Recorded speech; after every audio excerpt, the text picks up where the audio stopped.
I'm Aaron from PhoneDog.com, and you know, 4G LTE devices have kind of been around that $300 price point for some time now. Verizon and AT&T absolutely love that $300 price tag, but they've lowered the prices on some other devices as well that are still high-end, but are coming in at $100 or $200 and still packing some great features and LTE connectivity. I've got two of those in my hands right now. The HTC Vivid, which is available now from AT&T for $99.99, and it's packing some pretty killer specs. A 1.2 gigahertz dual-core processor, a 4.5-inch display, an 8-megapixel camera, Android 2.3, and more. Then I have the LG Spectrum, which is available now from Verizon, 4G LTE as well, but it's got a 1.5 gigahertz dual-core processor, a really nice 4.5-inch True HD display, an 8-megapixel camera, and Android 2.3 as well. Which one's the best? Well, we're going to find out in the dogfight, but first, some love to Best Buy Mobile for hooking us up with phones like the Vivid and like the Spectrum for use in our one-paw bandit game. When you go into Best Buy Mobile, you're not going to deal with rebates, waiting 8 to 10 weeks for paperwork, getting those stupid debit cards that we all hate.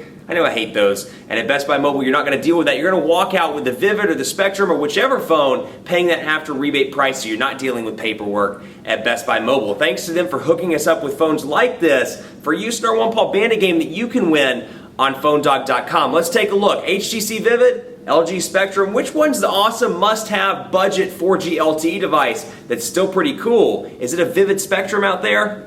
See what I did there? We're going to find out starting right now. So Android phones are aplenty, but you got some options if you don't want to roll out $300 on Verizon or AT&T for, let's say, the Galaxy Note or the Galaxy Nexus or some of these high-end devices. You can still get a well-equipped device for a nice price, and two of those are right here. The HTC Vivid, this was announced last year in New York City at a special event that was hosted by AT&T, and it's available now and has been available for some time. It started out at $249.99. They dropped it to $199. Well, now at AT&T retail stores and online at att.com/wireless, you can pick up this device for $100. So $100 out of the gate, and you're getting a pretty nice package as well. Of course, it supports 4G LTE connectivity. It's got a 1.2 gigahertz dual-core Snapdragon S3 processor, a 4.5-inch QHD display that's Super LCD, 540 by 960 pixels, and then back here you've got an 8-megapixel camera with dual LED flash, and then a front-facing shooter as well. It's packing Android 2.3 with HTC Sense version 3.0, and then over here you have the LG Spectrum. This thing's available from from Verizon, for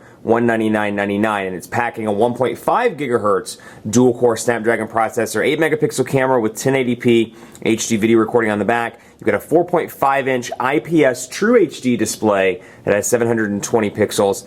So 720p display, and then a front-facing camera, Android 2.3 on this sucker as well with LG's custom user interface. So some differences, they're both running Android 2.3, so at their core, if you were running stock Android, obviously these would look identical, but because you've got Sense 3.0 over here and LG's custom user interface over on the Spectrum, they do look a little bit different, but you know, a lot of similarities across the board as well. We'll start with the home screen. 7 home screens on both of these devices, and you can see the HTC one rotates around in a carousel style effect like we've seen from other devices from HTC over the past year and a half or so. You know, HTC Evo 3D, Sensation 4G, they all kind of look similar in terms of anything that's running Sense 3.0 has that carousel type effect, but 7 home screens, and I can easily access those. And same setting over here. I've got 7 home screens on LG's custom user interface, and then I've got kind of a different dock option down here at the bottom. So just comparing apples to apples, let's go back and take a look. You can see down here, menu, phone, and then a personalization button. Down here you have more of a dock-like format, very similar to iOS with some icons down at the bottom, similar to TouchWiz 4.0 as well,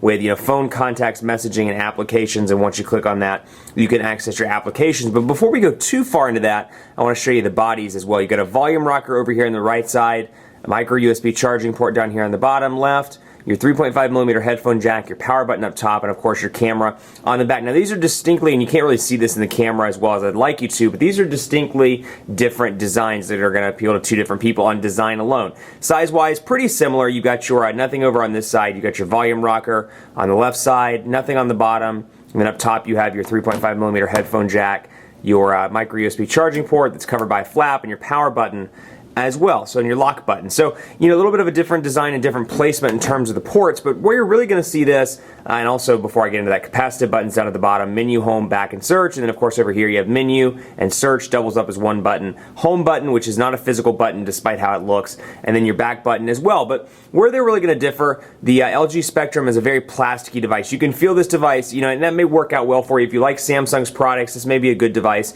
for you because there's not a whole lot of metal. There's actually no metal on this device. It's very plasticky feeling. Now on the upside, that makes it a lightweight device. So if you're carrying it in your pocket or carrying it in a purse, you don't want too much added bulk, this may be a device for you. Well, HTC's plasticky all around, but the battery cover is metal as well. And there's just a nice heft to this device that you don't feel with the Spectrum. So if you're someone who wants, a high-end quality feeling device, the Vivid's going to be your phone. If you're looking for something that's more lightweight, you can stick in your purse, your pocket, whatever, briefcase, whatever the case may be, easily, the Spectrum's going to be your device. So take a look at both in store just to see which design you prefer. But they both, notification bars show you the differences here between Sense 3.0 and LG's user interface. Over here, you get your recently run applications. And you can see I've got phone, clock, weather, people, settings, and more. And then I can go over to quick settings and get easy access to Wi-Fi, hotspot, mobile network, Bluetooth, GPS, all my settings. And I can access HTC's memory manager here and kill off tasks as I don't need those anymore. Now over here, stuff at the top as well, you've got some buttons. You got your sound, you got your portrait to landscape orientation button, Bluetooth, GPS, and airplane mode. And then you have a big Wi-Fi off button here, which when I click that, it'll take me into the various Wi-Fi networks that are available. So a little bit of a different setup. You still get the shortcuts up here, you still get the Wi-Fi access, but I like the way HTC's laid this out with Sense 3.0 where you can easily flip back and forth between the two. Another thing that's important to point out between these two devices, customization choices. It is very different. Like I said, 7 home screens on both. Let's go to an empty page and take a look. When I press and hold both, you're going to see dramatically different customization screens. Well, Sense 3.0 offers a tremendous level of personalization. So I can come in here and change the scene, the skin, the wallpaper, the lock screen, and of course widgets as well. And for example, I have the weather lock screen on right now where I can come back out and you can see AT&T pops up the network ID, and this is what Sense 3.0 and 3.5 looks like. I have my weather here, my highs, my lows, my current location. I have shortcuts where if I really wanted to access messaging right away, I could either drag it down there or pop it up. We get some different options to change the lock screen. You can go from wallpaper to, let's say, market information, stocks and such. You've got your clocks, you've got your photo stream, you've got some friend stream stuff so you can see your social networking updates. So they really give you a great opportunity here between wallpaper, skin, widgets, apps, and more to really personalize your device and make it your own. And it comes with access to HTC Hub, which we'll talk about in just a bit. Now over here, a little bit of a different layout. You've got widgets, shortcuts, folders, and wallpapers in traditional Android layout. But instead of it showing up in a bulky menu, you get it down here at the bottom, and then you get some HTC stuff as well, or some LG stuff as well, rather, in addition to the stock Android widgets. You get some messaging widgets, so we'll come in here and we'll pull the messaging widget out, and you get a couple of different options. You get messaging, a smaller one, a larger one. I can click on the larger one, it takes up the full screen. And of course, when I want to get rid of that, I can press and remove. So I don't know if you're seeing this on camera, but this is something I've noticed with the LG Spectrum. This is packing a pretty powerful dual-core 1.5 gigahertz processor, Snapdragon processor. This thing should be relatively fast, but I found that LG's custom user interface in my review time, used it for my personal device for a couple of days. I found that it wasn't quite optimized for Android 2.3 in its current form. Now, LG's in the process of rolling out a new user interface that's going to come to their ice cream sandwich devices, and if you go back to my Mobile World Congress footage, you can see the new user interface on devices like the Optimus 4X HD. And it seems to be a substantial improvement, but over here still kind of laggy, kind of slow. And another thing I've noticed is it's not very responsive. When I come up here, I want to press something, it worked that time. But you'll see, oftentimes throughout the video, I'll be scrolling and you see it'll have to stop fully before I can input that onto the home screen. So the gesture navigation just seems to be a little bit off on this device. But when you're done, you got the grid there, and when you're done, you can press home and get rid of that. And then over here, your widgets as well. You get HTC widgets and of course Android widgets, and they're separated this way. For example, calendar, HTC, calendar, Android. So if you want to do the HTC option, I've got a couple different calendar choices here. I can scroll through. Now, neither one of these devices offer customizable apps, at least right now. So you can't customize the size. You do get some options, at least, in the menus, for example, and you saw it over here with messaging as well. You do get some choices, but if I wanted to make this a little bit smaller, or perhaps I didn't have a full home screen available, you're kind of limited as to what you can do, as opposed to TouchWiz 4, stock Android 4.0, or Motorola's custom user interface, where you can change around some of the widget sizes. That's just a nice benefit and I'm really impressed with it. Now over here again, what I was telling you about HTC Hub, it comes with access to HTC Hub and HTC Like. So through that application, you can set up an account, you can download additional wallpapers, additional ringtones and more, and really make this device your own. So if you're big on personalization, it matters to you what your ringtone is, the way the phone looks, you want to set up your home screens, and I think a lot of us that use Android on a regular basis are. Personalization, this wins. Now over here, where this is a huge winner, is this IPS display, and you can't see it on camera as well as you should be able to, but 4.5-inch IPS display, it's true HD 720p. This is one of the most beautiful displays I've ever used on a wireless device, and you can really tell the difference when you're holding these devices side by side. So out of the box, typical AT&T stuff on the Vivid, typical Verizon stuff on the Spectrum. You're going to see stuff like code scanner, family map.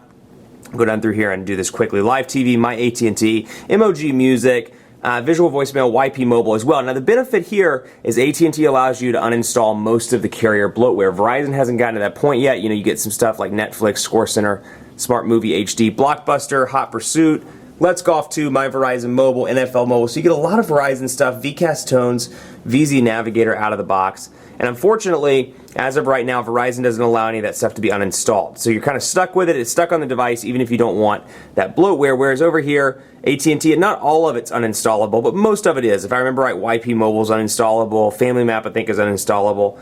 So I can come in here to Applications and see. We'll go to All, and then we'll go to Family Map, for example, and I can uninstall Family Map. So if I don't want that, boom, I can get rid of it. And I can come back here, Code Scanner, don't need it. Boom, I can get rid of it. So AT&T and Sprint as well have both really listened to their customers and realized they don't really want, quite a few people don't really want these applications, so they've done a good job of allowing people to remove. Let's take a look at messaging now on both of these devices, and both have 4.5-inch displays, so it should be relatively easy for people that are migrating maybe from a BlackBerry or something with a smaller display, iPhone 4S, coming up from a device like the Droid 2, Droid 3, something like that, into this. You should have a relatively easy time transitioning over. So on this one you get two keyboards, but you get it in one package. You're going to notice the HTC keyboard here, and that is, it looks like it's all you get, and then we can go to messaging here, and this was a test I was sending to myself. Big apples apparently with one of my demo units. But over here, HTC Sense keyboard, and it's one of the best in the market as far as I'm concerned. The Quick Brown Fox is ready for the weekend. So it's been around for some time. It's tried and true. HTC's done a pretty good job with it, and the autocorrect is pretty decent. And of course, because this is a really elongated 4.5-inch display, again, 540 by 960 pixels, very easy to type on in landscape mode. So even if you do have problems in portrait, you can easily flip it over, and the transition effects are nice and fast, so there's no smooth transition effect switch over there, but still very nice. The other keyboard here is HTC's trace input, and you're going to see when you do that, kind of like a swipe pre-installed into HTC. So it's really two keyboards in one, so I can be rotating back and forth and say, how are you doing? And all of a sudden I can switch, well, that's not right, switch, so like that, to this keyboard. Swipe has never been my thing, I'm just not good at it. But you get the idea, you can do that, two keyboards in one. Over here, a little bit different. You get a couple of keyboard choices out of the box. You get swipe, as you can see here, and then you get LG's keyboard. Ice Cream Sandwich Keyboard Free is one I've downloaded from the Android market just because I like the way the Ice Cream Sandwich keyboard works, and it's the closest thing I've found to the original. But LG's keyboard and swipe pre-installed out of the box, and it's going to look very similar to the keyboard you see on iOS. Quick. Whoa, Brown Fox is ready for the weekend, which I'm not very good at, but you can see portrait to landscape transition still nice and fast, and again, because of an elongated display, it's going to be pretty easy to type on as well.